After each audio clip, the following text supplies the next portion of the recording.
중에 그 선생님이 말했던 것처럼 어떤 것이 어떤 거는 표지로 표현하는 그런 제가 안 해도 있고 아마 집안에서 정적 자, 질문이 가장 그리고 내가 사실은 이거 풀 때 질문거리를 남겨놨던 거야. 근데 질문을 하기도 전에 먼저 사진 친 거 있어요. 이 그림에서 이게 사인 세타가 되거든요. 이 세타가 이 세타가 되더라고. 지금 알고 있는 거리가 요 거리고, 그다음에 요 거리를 미지수죠. 그래서 요거하고 관계인데 세타를 어디 정하느냐? 요 세타를 정하냐, 요 세타를 정하냐인데 요 세타의 경우는 요거 분의 요거 되니까 코사인이 아니고 사인이야, 사인. 사인이 된다고 그러지. 여기 사인으로 바꾸세요. 전다. 세타를 어디로 잡나요? 세타를 여기 세타를 잡는 거. 그러니까 요거 분의 요거는 사인에 해당되죠. 사인 각도에 해당될 거예요. 끼인 각이 아니야. 이렇게 끼인 각도를 끼인 게 아니잖아.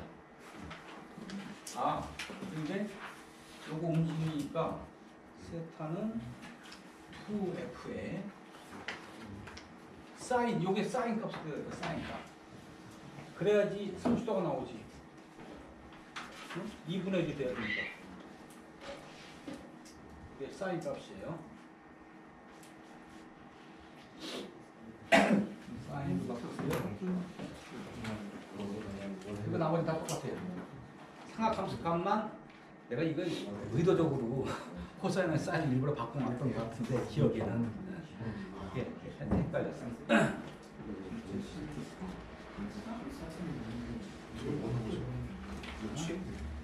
그 다음에 이제 마지막 부분 합시다.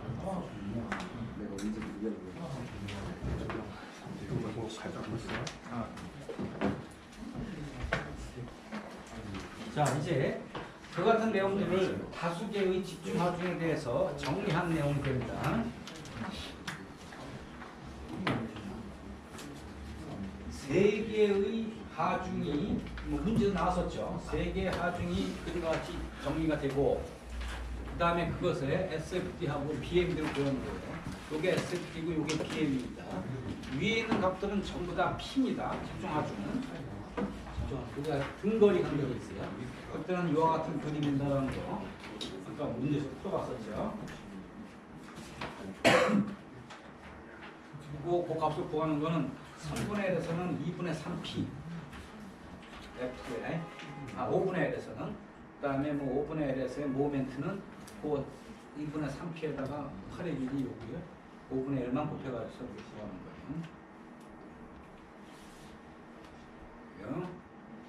그 다음에 그의 달력 문제는 똑같네요. 요거는 이제 생략을 했는데 왜냐하면은 문제가 똑같으니까 가장 복잡한 형태예요. 세 가지 근데 뭐 치수만 조금 달라지는 것 같아요. 자, 요거를 한번 계산해 보세요. 16번 같은데, 자, 요거는 무슨 소리죠? F의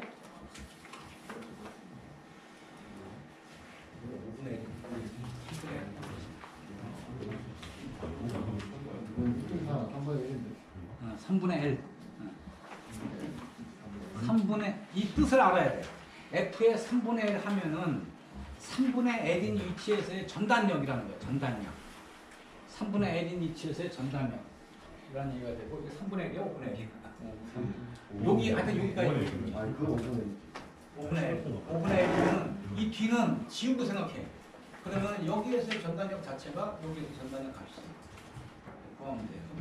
요거는 요 점에 관한 모멘트 합은 제로로부터 구하면 돼요. 그 다음에 m도 5분의 1인가? mmax인가? 모르겠어. 그 값은 그거에 해당되면 이렇게 올라가고 이렇게 올라가고 이렇게 내려오고 이렇게 내려오는 게 되니까 여기에서 최대값이 되든 뭐 mmax 값이 되든 그것을 위치의 값을 2분의 1 또는 요 거리 3분의 1 뭐 이렇게 하고 있을 거예요. 자, 그 다음에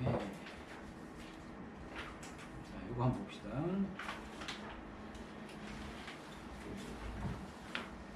이거는 집중하중인데 한쪽으로 편심이 돼 있어요. 그러면 상식을 가지고 여러분 생각할 수 있어요. 세 개 중에서 어떤 게 맞는 거냐라는 얘기야.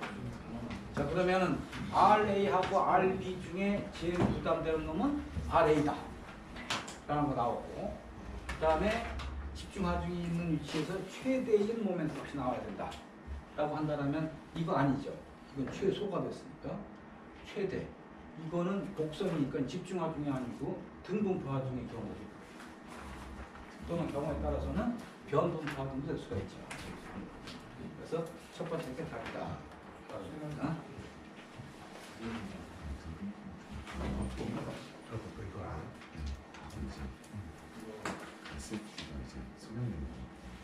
이거는 전체적인 거를 굉장히 복잡하게 다 만들어놨네요. 자, 이쪽에는 75라는 지수를 갖는데 200뉴턴이 작용하고, 그 다음에 400은 75에다 150에 해당되는 거리에 해당되는 값이 작용하고, R1은 200입니다. R1은 뭐예요? RA는 얼마예요? 이 부분에서의 발력을 얘기하는 거예요. 지금 발력은 어디가 클 것 같아요? 양쪽 다 75, 가운데가 150이니까 이것보다는 이쪽이 더 발력이 크겠죠. 그래서 RB가 350이 계산됐고, 그 다음에 F의 1은 200이고, F2는 뭐야? F2가 100이야? F2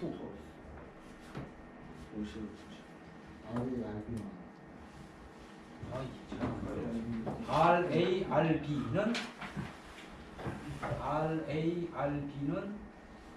이건 내가 그거에 설명하려구나. 이건 뭐냐 하면은 만약에 계산을 통해서 RA하고 RB가 구해졌다라면 하나는 이쪽으로부터 쭉 들어올 경우는 이렇게 지우면 되고, 만약에 반대로 올 경우는 이렇게 지우면 돼요. 지워버리면.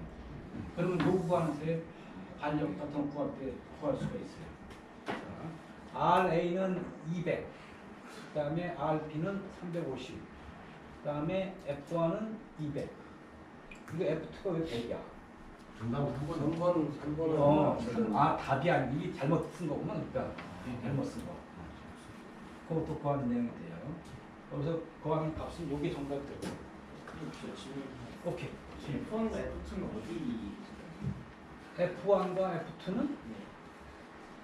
이게 F1, F2겠지. 근데 그걸 F2가 F1과 F2는 뭐부터? 무슨 표현인지? 아래 표가 되죠. 시그마 M의 B 이퀄 0으로부터 F였고, F의 이게 뭐야? F? F의 Y는 0으로부터 RP는 350 계산되고, F1의 X1, 요 위치구나. 요 위치. 요 위치가 F1을 정해요. 요 위치. 요거를 넘어가지 않는 요 위치. 거기는 그냥 RA만 작용하니까 250이고, F3는 F2는 2X, 그러니까 요 자리입니다. 그 자리.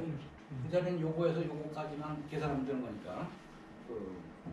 F2는 F2X에 RA-200 계산을 하고, 이런 얘기예요. 그러니까 이게 문제 중에 제일 어려운 게 되는데 무슨 말이냐 하면은 구간이 결정이 돼가지고 그 구간 내에서의 전단력이 주될까? 구간 내에서 전단력과 구하는 문제예요. 자, 구간 내 전단력은 어떤 경우든 간에 일단은 발력을 먼저 구해야만 됩니다. 발력을 먼저 구해야 돼요. 그래서 A점의 발력, B점의 발력을 우선 구하는 게 중요해요. 그래서 RA하고 RB를 구하고 나면은 전단력 문제는 전단력에서 풀면 돼요. 자, 지금 요거는 F1이 여기 X1인 단면에서의 전단력이니까 여기까지 관련된 전단력은 뒷부분을 지우고 나면은 요거만 하나 쓰면 돼요. 근데 이거를 반대쪽으로도 구해와도 돼요. 자, X1은 요 부분의 전단력인데 여기서부터 와도 돼요. 그러면 요거 다 계산했으니까 요거 마이너스 요거 마이너스 요거 하면은 요거 값이 구해질 거예요. 그 값을 똑같이 구해질 거예요. 250이라는 값이. 등식이 성립이 돼야 돼요. 그래서 어떤 문제가 있냐면은 이거는 문제가 이런 문제가 나왔어. 예를 들어서 이렇게 있는데 여기에 뭐 이렇게 있고 그다음에 뭐 여기에 뭐 이렇게 중앙 부분에서부터 이렇게 이런 게 있다. 등분포 하중이 있다. 예를 들어서 자, 이렇게 될 경우에 요 가운데 있는 문제를 모른다든가 할 경우에는 굉장히 유용하게 쓸 수가 있어요. 그다음에 뭐 반대 부분에서부터 들어온 거라든가 이런 걸 계산할 때 자, 요거 일단 구했어. RA 구했어. 그다음에 RB 구해냈어. RB 구해냈어. 그리고 나서 전단력을 모르는데 요점에 전단력 구하라고 하면 RA만 알면 구하지. 이쪽부터 들어오면 되지. 근데 경우에 따라서 이쪽부터 들어올 경우가 있어요. 자, 여기에 전단력을 구할 때는 요거 RA 마이너스 요거 하면 돼요. 근데 만약에 이걸 반직소 와도 마찬가지야. RB 마이너스 요거를 하면은 여기에서 전단력 값이 되는 경우예요. 그래서 경우에 따라서는 반대쪽에서 들어와도 등식은 성립한다는 거. 습관적으로 여기서부터 오기는 하는데 반대쪽에서 와도 상관없어요. 등식 성립하려면. 그래서 예를 들어서 이런 게 있다라는 얘기야. 제일 어려운 게 분포 하중이 다리가 됐어. 분포 하중이 어떻게 걸렸냐 하면은 이렇게 하고 여기서부터 여기까지가 분포 하중이 됐어. 그다음 여기 가운데가 아니야. 여기 부분이야. 그리고 구하려는 거는 요 단면에서의 어떤 전달력을 구하려는 거야. 그리고 이쪽은 이렇게 뭐 하중이 있어. 요 치수는 주어졌어. 그럴 경우에는 여기서부터 오려면은 이 계산하기 힘들어요. 요 전체 면적은 요 부분에 대한 집중 하중으로 바꿔줘야 돼. 그래서 요 길이가 예를 들어서 뭐 30이라면은 15cm에 해당되는 집중 하중으로 요거 곱하기 요걸 해가지고서는 이 집중 하중 값을 구해줘야 돼. 그래가지고 해가지고 요거 RA 계산한 다음에 여기서부터 여기까지 요 부분에서 요 값을 구하려고 하면 이거 마이너스 요거를 계산해가지고 집어넣어줘야 돼. 그렇게 하느니 RA하고 RB를 두 개에다 구했어. 두 개에다 구했다라면은 반대쪽으로 오면 쉬워지지. 이거 없어지니까. 이거 계산할 필요가 없어. 그러면 요거에서 구한 값에서 그냥 요거만 빼면 돼. 그러면 요 자리에서의 단면에서의 전단이 그냥 구해지잖아. 네. 이렇게 응용할 수도 있다는 얘기예요. 이런 얘기입니다. 그러니까 가장 어려운 문제는 임의 단면에 대한 전단력과 모멘트 구하는 문제가 가장 어렵다. 임의 단면에 대한 거. 근데 임의 단면에 대한 모멘트하고 전단력 구할 때 쉬운 방법은 쉬운 쪽에서도 접근해라. 라는 얘기예요. 무슨 뜻인지 알겠죠? 자, 그런 얘기입니다.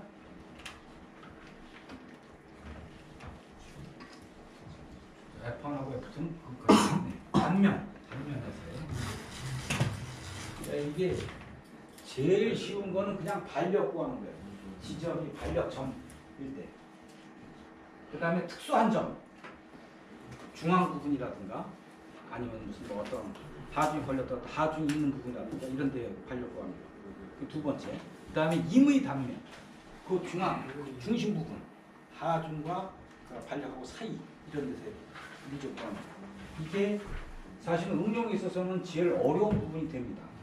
만약에 거기에 하중이 지금 다 집중 하중이지만 등분포 하중이라든가 변분포 하중이 있을 경우에는 그것을 좀 생각을 해줘야 돼요. 그럴 때 요령을 가지고 가장 쉬운 부분에서 접근해 주는 게 좋다. 자, 이 정도까지만 할게요.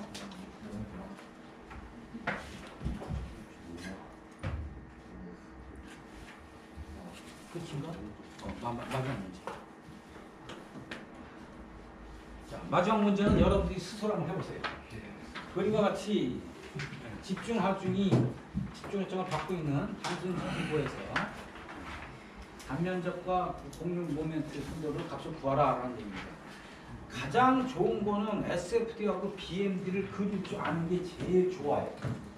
근데 만약에 SFD하고 BMD를 그리지 않고서는 판단하려면은 이게 뭐 하중의 관계를 가지고서는 따져줘야 되는 이게 또 가운데 있지 않고 한쪽으로 편심되어 있다라면은 그 임의의 단면에서의 값을 구하기가 참 까다로워. 자, 일단 RA하고 RB가 있는데 이럴 경우에는 판단도 어려워. 아, 여기가 뭐 2kN이고 여기가 1kN인데 A가 더 부담이 클지 B가 더 부담이 클지가 판단하기가 좀 어렵죠. 근데 금방 판단할 수가 있는 게 이건 둘 다 중앙점을 기준으로 해보면은 이쪽 부분이 훨씬 무겁기 때문에 RA가 크다는 걸 느낄 수가 있어요. 그래서 판단하면 돼요. 그래서 여기에서 RA가 클 것이고 크게 올라갈 것이고 그 다음에 여기에서 요걸 만나서 내려오는데 이게 중앙 부분을 넘어서는지 아니면 넘어서지 못하는지 요것만 판단하면 되지. 그리고 요 아래서 또다시 조금 내려오고 이렇게 올라오는 것 같은 내용이 될 거예요. 근데 요 중간 부분에서에 대한 내용이 제일 어렵다는 얘기예요. 중간 부분에서 어떻게 될까요? 자, 위치는 첫 번은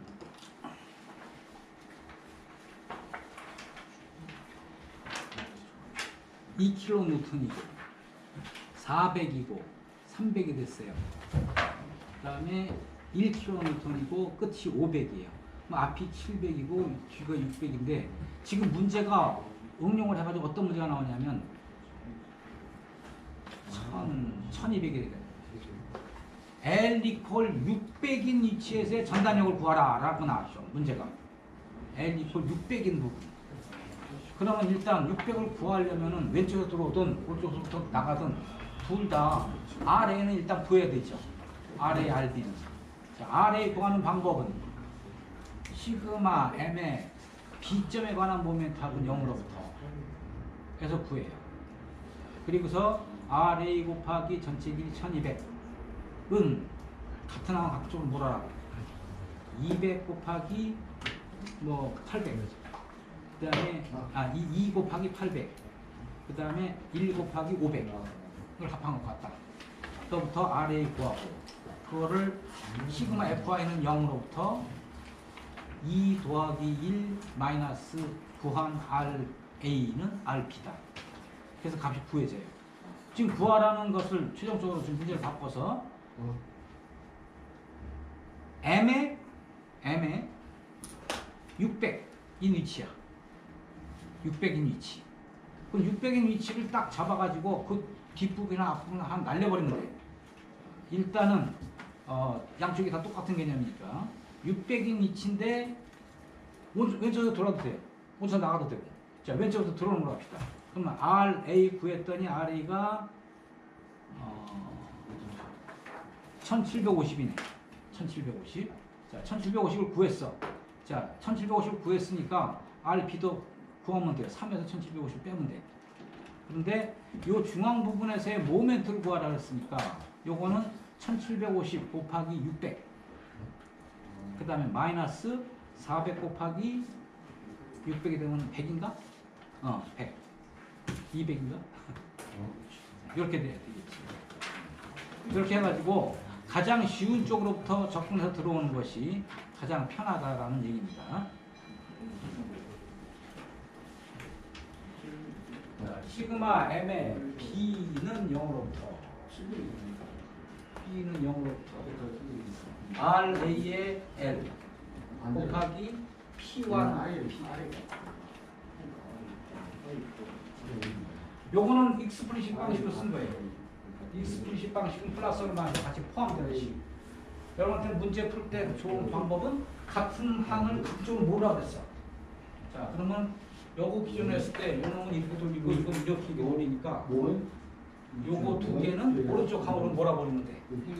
오른쪽 항으로. 플러스 그게 편해. 요건 익스플리식 방식을 써가지고 플러스하고 마이너스가 합해진 모양인데 이게 좀 까다로워요. 귀찮아. 그래서 구했더니 RA가 얼마가 나왔다. 계산할 수 있어요. 여기서 1200은 전체 길이 1200 그냥 썼죠. 치수와 관계가 없을 때는 치수를 다 똑같이 놓고 쓰면 돼요. 1200이 아니고 이걸 막 길이를 메타로 바꾸고 하면 이것은 값이 변환이 될 거예요. 똑같아 값은. 그러지 말고 그냥 숫자 여기 밀리미터면 밀리미터 단위 그냥 들어가면 좋아요. 그래가지고 RA를 구하고 이것이 2000으로 들어갔으니까 1750. 만약에 2로 들어갔다면 1.75가 되겠지. 그렇죠. 무슨 말인지 알겠죠. 그래서 1.75km를 맨 나중에 항상 계산을 한 다음에 치수 맞춰주는 게 좋아요. SI 기본 단계를 일단 하고 그 그 다음에 맞추는 게 좋아요. 이렇게는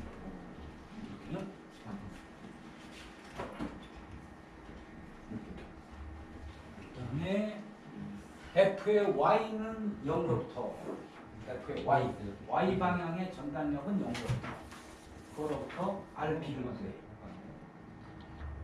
그런 방식으로 항상 이렇게 구해요. 만약에 이 모멘트 식을 가지고서는 또 할 수도 있겠죠. 시그마 M의 A는 0으로부터 하게 되면은 요걸 구하는 내용이지. 미지수 하나.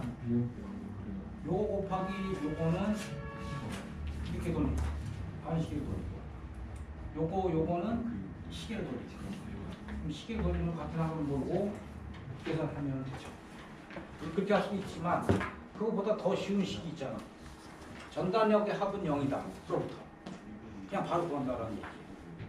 1.75가 나오면은 3에서 그냥 1.75가 빼주면 돼. 그래서 요거 통상 우리가 얘기할 때는 요와 같은 방식으로 해가지고 반력을 두 개의 값을 구합니다. 자, 지금과 같은 경우가 보에 대한 얘기인데, 자, 보에 대한 것은 여러분들이 항상 이렇게 세웁니다. 모멘트 합은 0으로부터 일단 반력 값을 구하고 나머지 반력은 이렇게 구해요. 시그마 FY 전단력은 0으로부터 이렇게 구하는데 이게 안 되는 경우가 있어요. 자, 그러면 예를 하나 들어봅시다. 조금 어려운 경우가 되는데 이걸 또 어떻게 되냐. 이게 되게 헷갈릴 거예요. 네다지보가 있다. 네다지보 이렇게 있어. 이렇게 하고 여기에 이게 있어. 그리고 여기에는 집중하중이 이렇게 있고 실수가 이렇게 주어져 있죠. 뭐 A. 그 다음에 여기에는 등분포 하중이 이렇게 걸렸어. 이렇게 왔다. 전체 길이가 있고 그 다음에 하중가 있다. 여기가 뭐 여기 B가 되고 여기가 뭐 C가 된다. 예를 들어서 이런 경우가 있어. 그러면은 자, 정의해 가지고 네다지 보일 경우는 요 반력 지점 밖에 하중이 있을 경우야. 자, 이런 경우가 제일 어려울 거예요. 문제 중에서. 문제 풀고자. 뭐 어떻게 풀어야 되겠어? 깝깝하게 느껴지지. 그럴 때는 일단은 요 지점을 중심으로 이렇게 쪼개요. 이렇게. 일단 쪼개. 쪼개고 나서 생각을 하면 돼요. 요거는 요 지점을 기준으로 우리가 반력점을 찾으려고 할 때 요거 길이가 있어요. 요 길이가 있어. 근데 이쪽은 어떻게 처리할 거냐 이거지. 자, 이거 그리고 그다음에 그거는 어떻게 작용을 하냐라는 거예요. 쪼개고 나보면은 요쪽 거는 여기에서 무게중심이 이렇게 되니까 이렇게 집중하게 바꿀 수가 있고 요쪽 것도 여기에 길이가 있으니까 여기 무게중심을 이렇게 바꿀 수가 있을 거예요.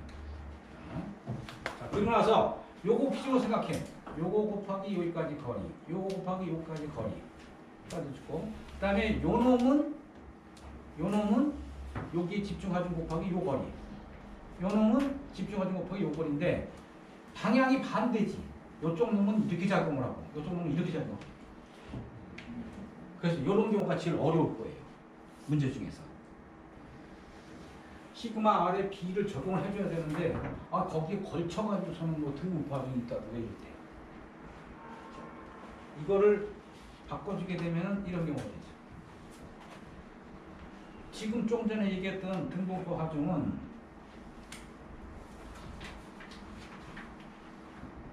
이렇게 집중하중이 있고 여기에 이렇게 집중하중이 이렇게 있는 경우가 되는 경우가 있어요. 그 경우하고 똑같아.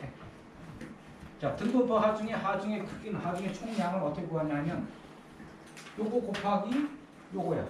이렇게. 그리고 위치는 사각형의 도심을 지나는 집중하중을 바꿔주면 돼. 그래서 요 길이가 예를 들어 10cm다. 그 다음에 하중의 총 크기는 뭐 10kN씩 작용한다. 라고 하게 되면 10 곱하기 10에서 100kN에다가 이렇게 작용하는 거예요. 가운데. 가로 곱하기 세로를 해가지고. 자, 그래서 요 거리 계산해줘야 되고, 요 거리 또 따로 계산을 해가지고, 시그마 M의 B 이퀄 0을 적용해줘야 돼요. 자, 이제 같은 편을 봅시다. 같은 편 어떻게 돼? 자, 요거는 이렇게 돌리니까 시계 방향. 요거는 반시계 방향. 요거는 반시계 방향. 요거는 시계 방향. 시계 방향 두 개를 한곳에 몰아주고 반시계 방향 두 개를 한쪽으로 몰아주게 되면은 풀리죠. 이걸 겁니다. 이렇게 푸는 거예요. 예, 복잡한 문제도 이런 방식으로 풀면 돼요. 자, 그래서 이제 최종 마지막 얘기입니다. 등분포 하중의 총량은 W라는 거 이게 씁니다. 이렇게 쓰는데 자, 요거를 나타내는 하중의 총량은 이거 W만 알면 돼요. W 값만. W는 통상 어떻게 나타내냐면은 몇 킬로뉴턴 X 킬로뉴턴 퍼 메타 이렇게 쓰죠. 요런 단위 써요. 메타당 X만큼에 갑시다. 이렇게 쓴다고. 그럼 하중의 총량을 하려면은 길이 L을 곱해줘야 되는 거예요. L을 곱해줘야 되죠. 그래서 W 곱하기 요 전체 길이 L. W 곱하기 L은 결국 하중의 총량이 돼요. 그리고 요거를 어디다 위치하냐면 중앙에다가 위치해줘야 돼요. 중앙에다가. 이렇게 치환이 필요한 거예요. 그런데 만약에 이게 등분포 정도 아니고 이런 게 나왔다. 뭐 관소에서 나왔네. 자, 이런 게 나왔다. 자, 그러면은 요거는 어떻게 치환을 해야 되나 이거야. 치환을 할 때 요 길이는 알죠? 요건 알 거예요. 높이도 알고, 요거는 또 W 제로라고 하는 기호를 써요. W 제로의 최대값, W 값의 최대값. W 제로가 예를 들어서 뭐 10이었다 라고 한다. 이렇게 해서 계산하면은 가로 곱하기 세로 사각형이 아니니까 나는 2. 값을 구하는데 그 센터 어떻게 정해야 돼? 그럼 삼각형에 대한 문제가 나오면 삼각형 센터를 구하는 걸 찾아야 되잖아. 삼각형의 센터는 어떻게 되냐 이거야. 요거하고 요거를 2대 1로 나눈 위치에 집중을 좀 바꿔주면 돼. 값을 계산하고 그 위치에 대한 집중하중. 이게 만약에 10이었다면 요거는 3분의 20. 여기는 3분의 10 해가지고 요 거리가 3분의 20이에요. 요거 세 가지만 알면 돼. 도용. 근데 이게 이렇게 문제가 또 나왔네. 어떻게 되냐? 이게 등분포 하중이 아니고 병분포 하중인데 모양이 또 이렇게 생겼어. 이렇게 생겼어. 이러면 또 머리 아파지지. 이럴 때는 우리가 할 수 없이 이럴 경우는 분석을 해줘야 돼. 이게 어려운 거예요. 요거는 하중을 이렇게 쭉 도면을 이렇게 쪼개주게 되면 위에 거는 삼각형이 되고 아래 거는 사각형이 되죠. 사각형의 하중은 요 가운데에 있을 거예요. 삼각형의 하중은 3분의 2, 2분의 2대 1 쪽에 오른쪽에 있을 거예요. 그리고서 그거 두 개를 또 합해주면 그 주방점이 나올 거예요. 이렇게 되는 거예요. 그래서 도형이 복잡한 도형이 될 때는 조심을 해줘야 돼요. 따져줄 때. 어떻게 따져줄까를 잘 고려를 해가지고 하는 게 좋아요. 가장 복잡한 도형이라도 뭐 이런 게 있어요. 사각형이 있고 뭐 이렇게 삼각형이 하나 붙었고 그다음에 뭐 여기에 뭐 원이 하나 이렇게 붙었다. 이런 거 봅시다. 자, 이거 도심을 구하래.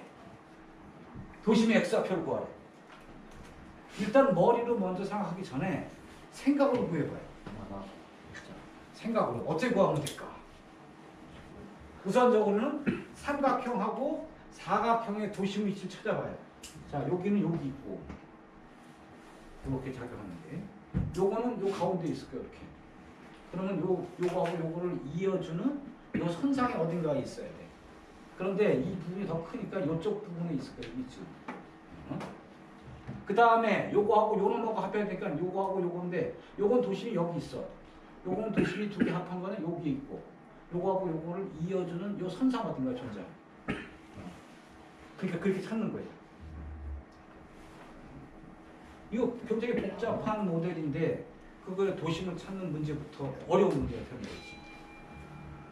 근데 원리는 다 똑같아요. 원리는 x방향 도심을 구하는 경우는 이렇게 도심이 합해지게 되면 이거. 근데 이런 경우도 있지. 이렇게 있는데 여기에 뭐 이렇게 나눠서 여기에 4분의 1 되는 위치에 여기 부분에서 여기에 빠져나갔다. 가공을 해가지고 없어졌다. 이런 경우가 되는 거예요. 자, 이럴 경우 어떻게 될까? 이 전체 도형에서 요거 빠져나간 걸 빼주면 돼요. 자, 그러면은 여기는 어떻게 되냐면 도심은 원래 여기 있었어. 합해지면은 여기에 똑같은 게 또 하나 들러붙었다면은 오른쪽으로 올라갈 거야. 근데 빠져나갔다라면 반대쪽으로 내려올 거야, 이렇게. 이렇게 푸는 거야. 도심은. 합해졌냐 빠져나냐를 봐가지고 합해졌을 경우에는 플러스 쪽으로 가고 마이너스가면 반대쪽으로 움직여. 이렇게 구하는 거예요. 이런 방법을 하게 되면 도시 문제 구하는 건 별 어려운 문제가 아닐 거예요. 그 원리를 알면은 그 방식대로만 적용을 해주면 돼요. 이 정도로 굉장히 어려운 문제가 되지. 자, 여기 치수가 예를 들어서 이거는 10이고 이거는 50이고 요거는 직경이 5짜리가 빠져나갔다. 위치는 요 사각형의 중심 부분에 있다. 이런 거예요. 그러면은 원래는 요거하고 요거 합해지면은 이쪽으로 올라가겠지만 이게 빠져나갔으니까 반대쪽으로 내려오는 거죠.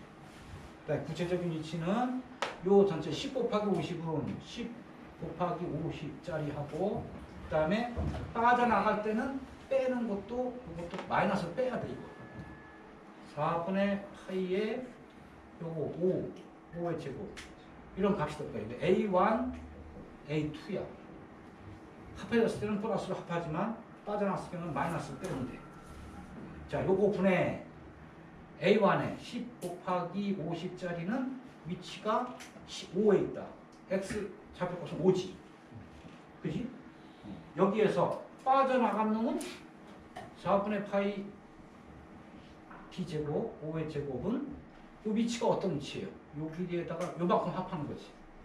요만큼. 요 길이 합해가 중앙 부분에 있으니까 여기 5에 또 2.5가 되겠지. 2.5. 그래서 요거는 10, 요거는 2.5가 되니까 요거 5, 2.5가 되니까 7.5가 되겠지.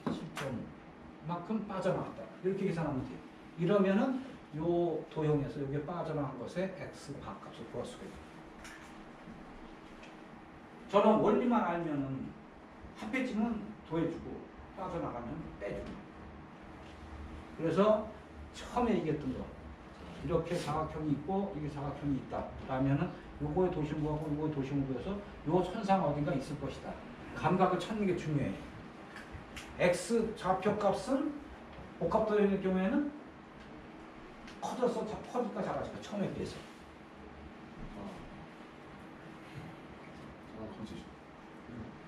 x 좌표 커지지. y 좌표 값은 작아지지. 그렇게 해서 요 선상에 어딘가 있다라는 걸 가지고서 찾으면 돼. 느낌을 먼저 그렇게 가지면 돼. 자, 여기에다가 뭐 여기 또 하나 더 붙었다라면 역시 x 좌표 값은 커지고 y 좌표 값은 더 줄어들 돼. 이러한 방식으로 문제를 접근해 가면 돼. 그래서 도심을 구하는 문제도 사실은 중요합니다. 도심을 구하는 거는 뭐 상식적으로 쉽긴 한데 이거는 어려운 재료학 부분이 아니고 정력하게 문제를 따라요. 그래서 x바 그다음에 y바를 하는데 x바는 시그마 a 뭐 도형이 한 개가 아니고 여러 개를 경우는 i로서 표현하죠. a1, y1 다 더해주면 돼요. 그리고 a1일 경우에 좌표값까지 곱한 거, 그 다음에 a2의 좌표값까지 곱한 거. 더해졌으면 플러스, 빠져나왔으면 마이너스. 이렇게 해서 그려주면 돼요. 자, 이상으로 그 도심을 구하는 복잡한 동행까지 한번 해봤어요. 조금 어려운 부분이 될 수가 있는데 그런 부분에 대한 것도 여러분들이 접근해 볼 수가 있어. 안 되는 건 아니야. 그리고 시험에서는 사실은 등분포 화증이나 변분포 화증은 나오진 않아요. 등분포 화증이나 변분포 화증은. 아까 하다가 만 거 한번 해봅시다. 이렇게 그림이 있어요. 요거는 5래, 요거는 10이래. 이렇게 있어. 그러면 요거는 어떻게 되냐 하면은 이렇게 나누면 됩니다. 이렇게 올려가지고서는 이렇게 합해가지고 하든가 이렇게 합해가지고 하겠어. 그러면 합한 거에서 요 삼각형이 빠져나가고 하면 되지. 그렇게 생각하면 되지. 또는 아까 했던 방식대로 이렇게 사각형이 있고 요거를 합해준 걸 해도 되지. 그때 합해준 것 같다는 거. 그 두 가지의 방식이 있는 거죠. 복합도형 같은 경우도 이런 식으로 접근을 하면은 뭐 도심을 구하는 거라든가 그다음에 수치 값을 구하기 위한 수치값을 계산하는 게 비교적 간단하게 될 거예요. 자, 질문.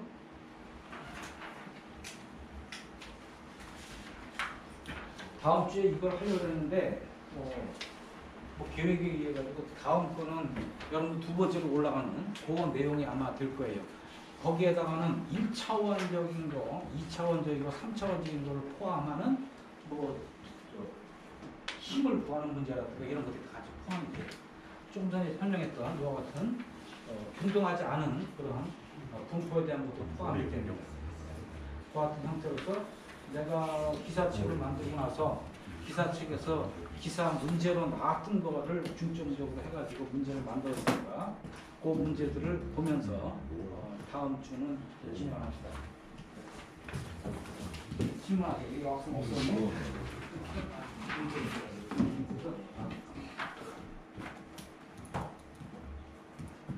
질문이 없으면은 여기까지 할게요. 자, 수고했어요. 네.